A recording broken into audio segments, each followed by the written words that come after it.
मेरे पिताजी 48 साल के हैं और वह पुलिस में हैं। पुलिस होने के नाते वे थोड़े सख्त और कंजूस स्वभाव के भी हैं, लेकिन फिर भी वे अपने परिवार से बहुत प्यार करते हैं। उनकी पत्नी यानी मेरी माँ पार्वती देवी, जो उनसे 8 साल छोटी है, लेकिन बहुत प्यार करने वाली और हंसमुख स्वभाव की महिला है। मेरी एक बड़ी बहन है नीलम, जिसे सभी नीलू कहकर बुलाते हैं। वह 23 साल की है और बहुत जिम्मेदार है। वह अपने छोटे भाई बहनों की माँ जैसी देखभाल करती है। उसका विवाह हो चुका है और उसका पति प्रदीप भी मेरे पिताजी की तरह पुलिस में है। हालांकि वे अपने ससुराल में रहती है, लेकिन उसका घर मेरे ही गांव में और घर के आमने सामने है। या बोले तो मेरी दीदी की शादी गांव में ही हुई है। उसके साथ उनकी सास और ननद भी रहती है।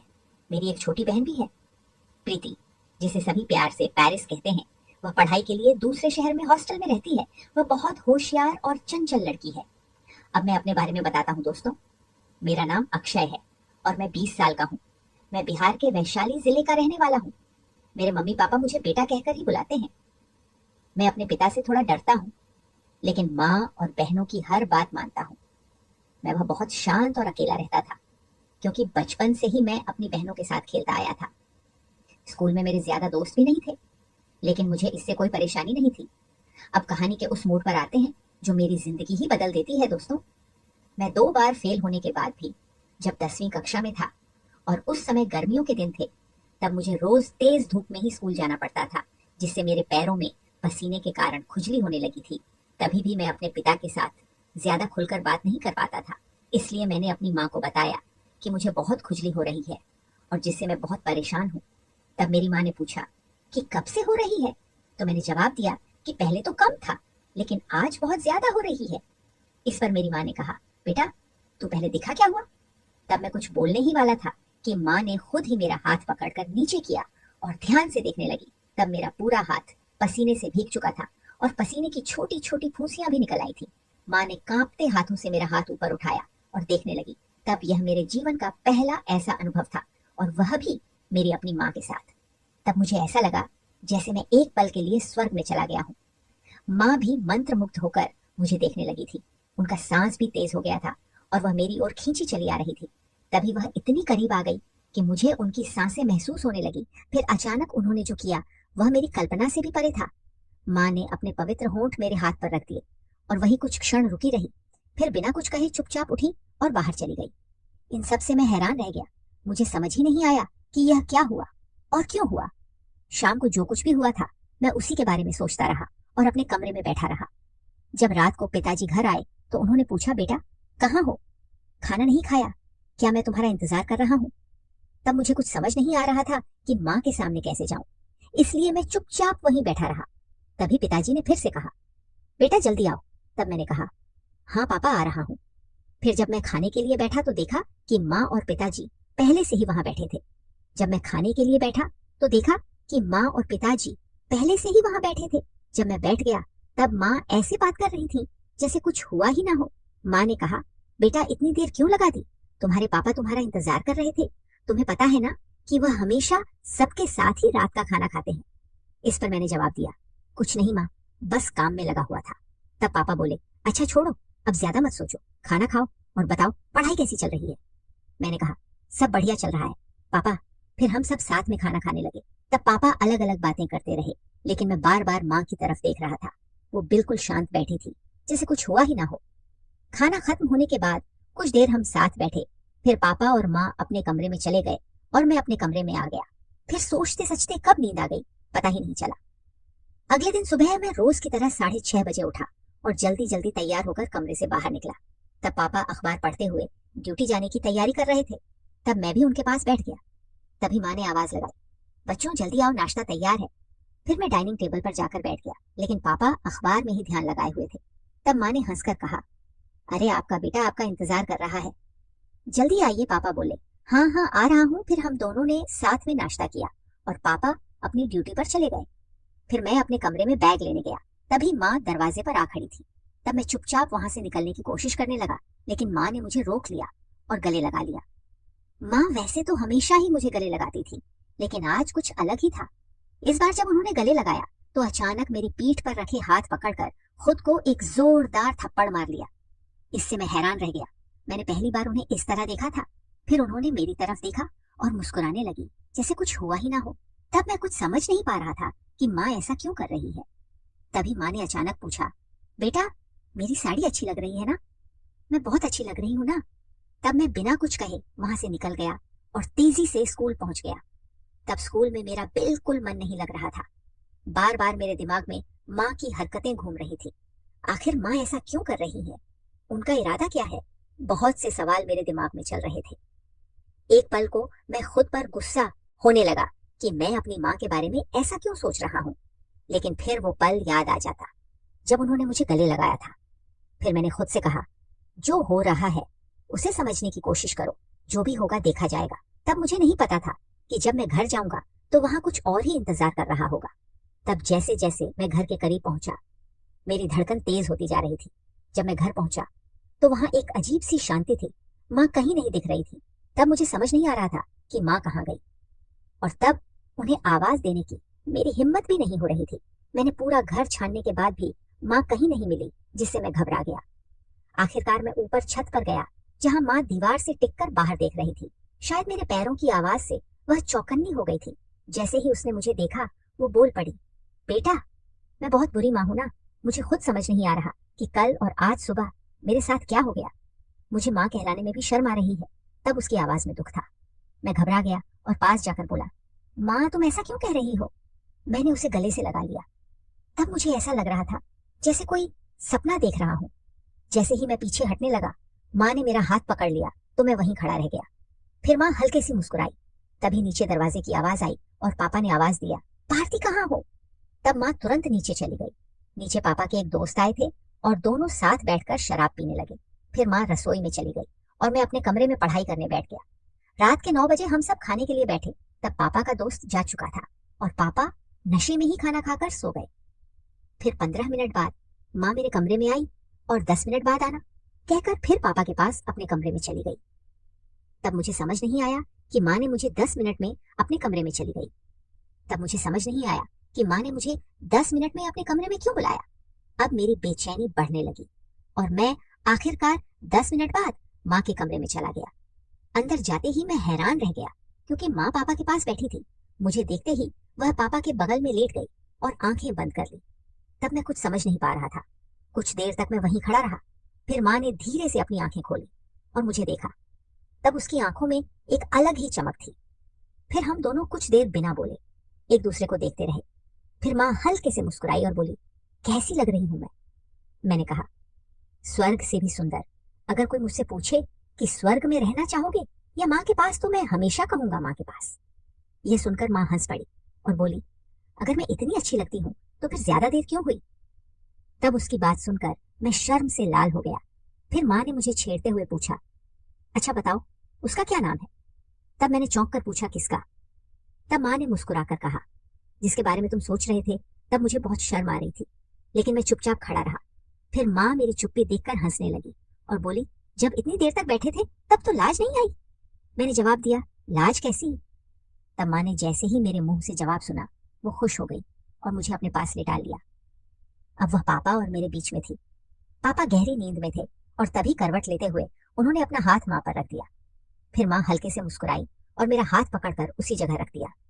फिर वह बोली, कल रात तुम्हें देखकर लगा था कि तुम मुझे अपना बना लोगे, लेकिन तुम तो बस शर्माते रहे। तब मैंने सिर झुका लिया। माँ ने फिर कहा, मुझे लगा था कि तुम मुझे अपनाओगे, इसीलिए मैं तुम्हें अपना राजा बनाने वाली थी, लेकिन अब तो ऐसा लग रहा है कि मुझे ही तुम्हारी दासी बनना पड़ेगा। तब मैं माँ की बातें सुनकर पूरी तरह हैरान था। फिर माँ ने अपने तकिए के नीचे से एक मंगलसूत्र और सिंदूर की डिब्बी निकाली और कहा, मैं चाहती थी कि तुम अपने हाथों से मुझे सिंदूर लगाकर मेरा मंगलसूत्र पहनाओ, लेकिन अब ऐसा लग रहा है कि इस रिश्ते में असली पुरुष मैं हूँ और तुम मेरी पत्नी बनोगे। तब मैं एकदम चुप था, कुछ कह नहीं पा रहा था। तब माँ ने मुझे सिंदूर और मंगलसूत्र देते हुए कहा, इसे अपने पास रखो और रात भर सोचकर मुझे बताओ कि तुम मेरी पत्नी बनोगे या मैं। फिर उसने मेरे सिर पर हाथ फेरा और माथे पर एक हल्का सा थपकी दी। फिर कहा, अब जाओ, रात बहुत हो गई है, सुबह कॉलेज भी जाना है, गुड नाइट। तब मैं कुछ नहीं बोला, बस सिंदूर और मंगलसूत्र उठाया और अपने कमरे में चला गया। तब मैं बहुत थक चुका था, इसीलिए बिस्तर पर लेटते ही सो गया। सुबह जब आंख खुली तो मैं पूरी तरह सोया हुआ था। खुद को देखकर मुझे हंसी आ गई और मैं मन ही मन बहुत खुश भी हुआ। फिर मैं जल्दी से तैयार होकर बाहर आया तो देखा कि पापा पहले से ही बैठे थे। फिर मैं उनके पास जाकर बैठ गया। तब माँ रसोई में नाश्ता तैयार कर रही थी। तभी पापा ने माँ से कहा, पार्वती नाश्ता दो। माँ बोली, बस 1 मिनट और तुरंत नाश्ता लगा कर ले आई। तब माँ हमेशा की तरह सामान्य लग रही थी, जैसे कि रात को कुछ भी नहीं हुआ। मैंने भी कुछ नहीं कहा और नाश्ता करके कॉलेज चला गया। उस दिन कॉलेज में दिन जैसे तैसे बीता। छुट्टी होते ही मैं दौड़ता हुआ घर आया, लेकिन अंदर घुसते ही देखा कि पापा पहले ही घर आ चुके थे। उन्हें देखकर मैं चुपचाप अपने कमरे में चला गया और बिस्तर पर लेटते ही सो गया। रात को करीब 2 बजे पापा ने मुझे उठाया। पापा पूरी तरह से तैयार थे, जैसे कहीं जाने वाले हों। फिर उन्होंने कहा, अरे उठ, कितना सोएगा, देख समय क्या हो गया है। तब मैंने घड़ी देखा तो 10 बज चुके थे। तभी मैं चौंक कर बोला, अरे इतनी देर तक सोता रहा, मुझे पता ही नहीं चला। इस पर पापा बोले, हाँ शायद कॉलेज से थक कर आया होगा, चल बाहर आ, अब खाना तैयार है। तभी मैंने पूछा, पापा आप रात को कहाँ जा रहे हैं? पापा बोले, मुझे ट्रेनिंग के लिए पटना जाना है। मेरा ट्रेनर आया है, मुझे 5 दिनों के लिए पटना में ट्रेनिंग के लिए जाना है। यह सुनकर मेरी खुशी का ठिकाना नहीं रहा, लेकिन मैंने उसे जाहिर नहीं किया। फिर पापा ने कहा, इसीलिए आज मैं जल्दी आ गया था और मुझे भी आज ही पता चला कि मेरा नाम ट्रेनिंग लिस्ट में आ गया है। फिर हम दोनों बाहर आए और साथ में खाना खाया। रात का खाना खत्म होते ही पापा निकलने की तैयारी करने लगे। उनकी ट्रेन रात 12 बजे थी, इसीलिए वह 11 बजे घर से निकल गए। जाते समय पापा ने मुझे गले से लगा लिया। फिर उन्होंने माँ की ओर देखा। पहले तो माँ शर्मा, लेकिन अगले ही पल पापा ने भी उन्हें गले लगा लिया। फिर उन्होंने मुस्कुराते हुए हाथ हिलाया और खुशी खुशी चले गए। पापा के जाते ही मैं और माँ अंदर आ गए। अंदर आते ही मैंने माँ को पकड़ लिया। तभी माँ जोर से चिल्लाई, अरे क्या कर रहे हो? और उसने मेरे हाथ कस कर पकड़ लिया। तब मैं हंसते हुए बोला, माँ सच में तुम कमाल हो। माँ ने कहा, अच्छा अब ये सब छोड़ो और पहले मेरे कल के सवाल का जवाब दो, क्या तुम मेरी पत्नी बनने के लिए तैयार हो?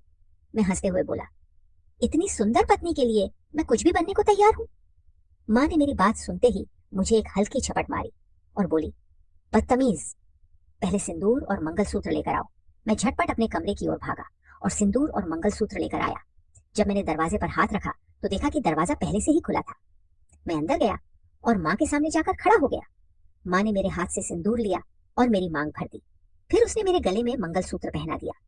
वह मंगलसूत्र देखने में एक साधारण चैन जैसा था, न जिसे देखने वाले को लगे कि यह बस एक सामान्य चैन है, लेकिन मैं और माँ जानते थे कि यह क्या है। मैं तुरंत माँ के पैर छूने झुका। तब माँ ने आशीर्वाद देते हुए कहा, सदा सुखी रहो। फिर उसने मुझे पीछे धकेला और बिस्तर पर बैठा दिया।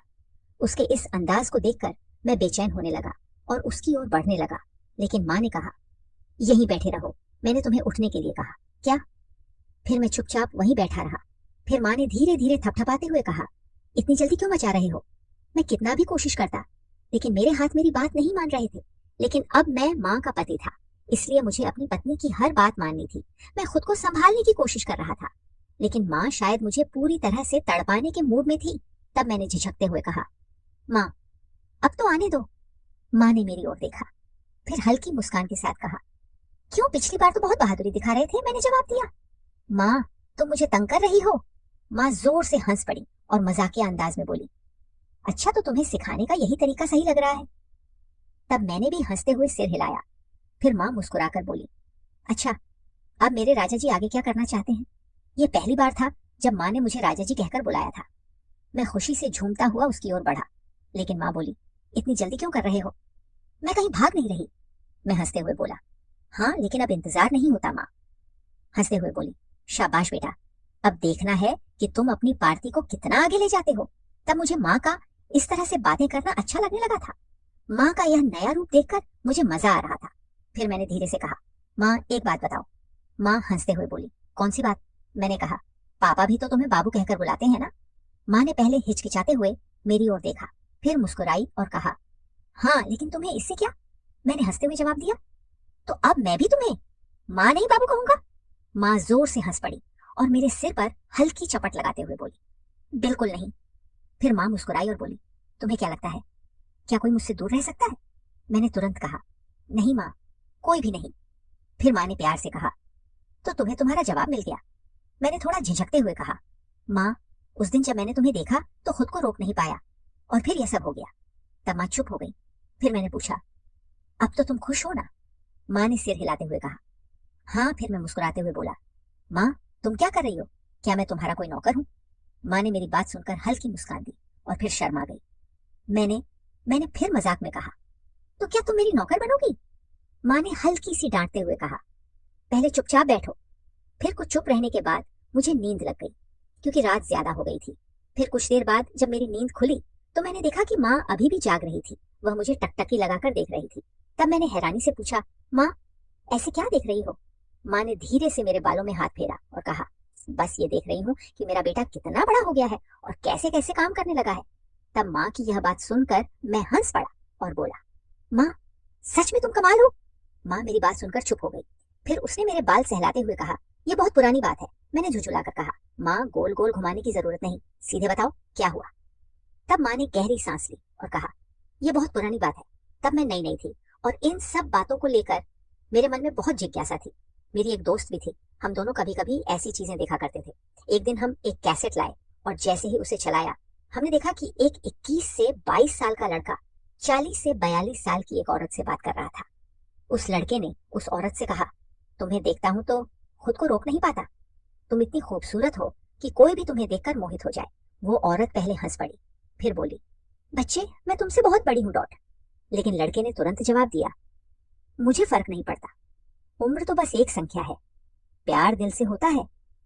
फिर माँ मुस्कुराते हुए बोली, तब मैंने और मेरी दोस्त ने इस पर बहुत चर्चा की थी। हमें ये अजीब तो लगा, लेकिन कहीं ना कहीं हमें समझ में आया कि प्यार की कोई सीमा नहीं होती। तब मैं माँ की कहानी सुनकर उत्सुकता से पूछा, फिर क्या हुआ माँ?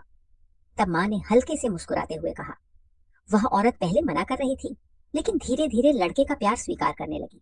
फिर एक दिन उसने खुद ही लड़के का हाथ पकड़कर कहा, अगर तुम्हें सच में मुझसे इतना प्यार है तो मेरा सम्मान करना सीखो। तब मैं माँ की बातें ध्यान से सुन रहा था।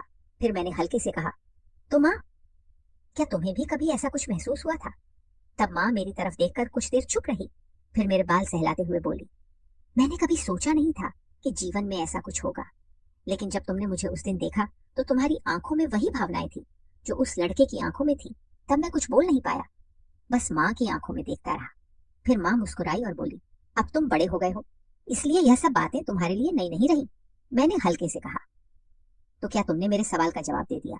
तब माँ ने धीरे से मेरा चेहरा अपने हाथों में लिया और कहा, तुम्हें क्या लगता है? तब मैं मुस्कुराया और माँ को गले लगा लिया। फिर माँ ने हल्के से मेरे सिर पर हाथ फेरा और प्यार से कहा, अब सो जाओ, बहुत रात हो गई है, और हाँ सपनों में फिर से वही सवाल मत पूछना। तब हंसते हुए कहा, ठीक है बाबू, लेकिन एक दिन मैं जवाब ले ही लूंगा। फिर माँ ने हंसते हुए लाइट बंद कर दी और हम दोनों अपने बने ख्यालों में खो गए। तो दोस्तों, यह थी हमारी आज की छोटी सी कहानी। आपको यह कहानी कैसी लगी? कमेंट करके जरूर बताएं।